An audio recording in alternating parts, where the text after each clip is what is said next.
or felt, well, he's dead, but I'm alive. But the more intimate of Ivan Ilyitch's acquaintances, his so-called friends, could not help thinking also that they would now have to fulfill the very tiresome demands of propriety by attending the funeral service and paying a visit of condolence to the widow. Fyodor Vassilievich and Peter Ivanovich had been his nearest acquaintances.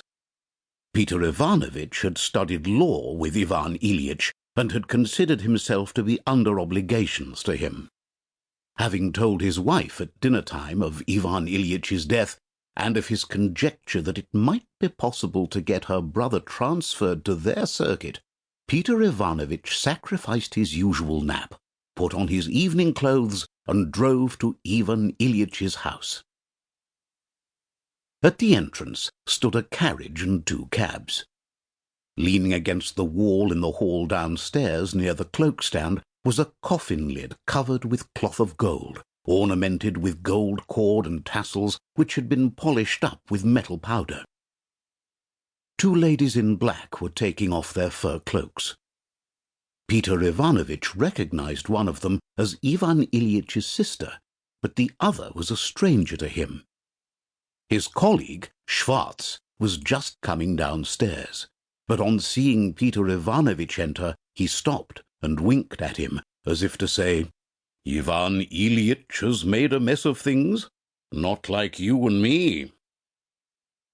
Schwartz's face, with his Piccadilly whiskers and his slim figure in evening dress, had, as usual, an air of elegant solemnity, which contrasted with the playfulness of his character, and had a special piquancy here, or so it seemed to Peter Ivanovich.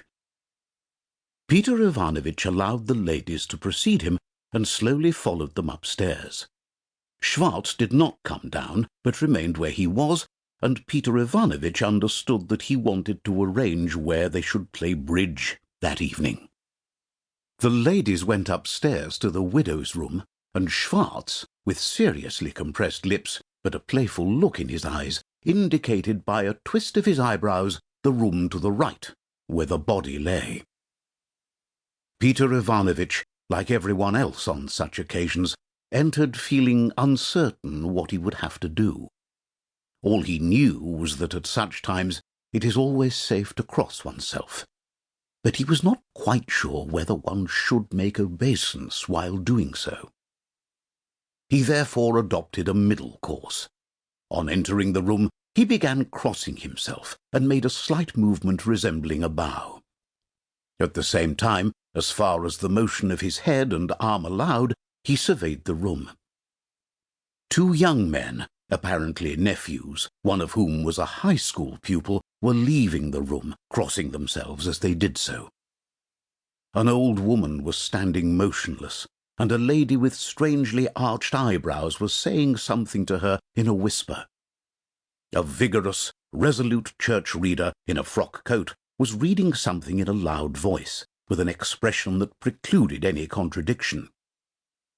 The butler's assistant, Gerasim, stepping lightly in front of Peter Ivanovich, was strewing something on the floor.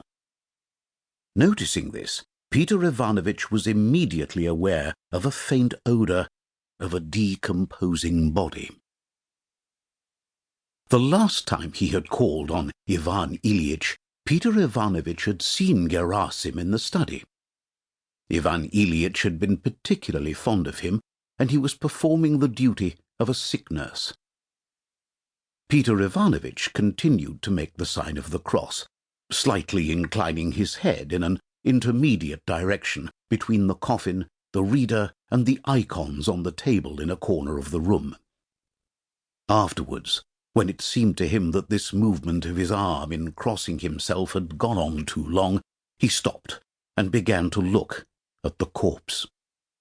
The dead man lay, as dead men always lie, in a specially heavy way, his rigid limbs sunk in the soft cushions of the coffin, with their head forever bowed on the pillow.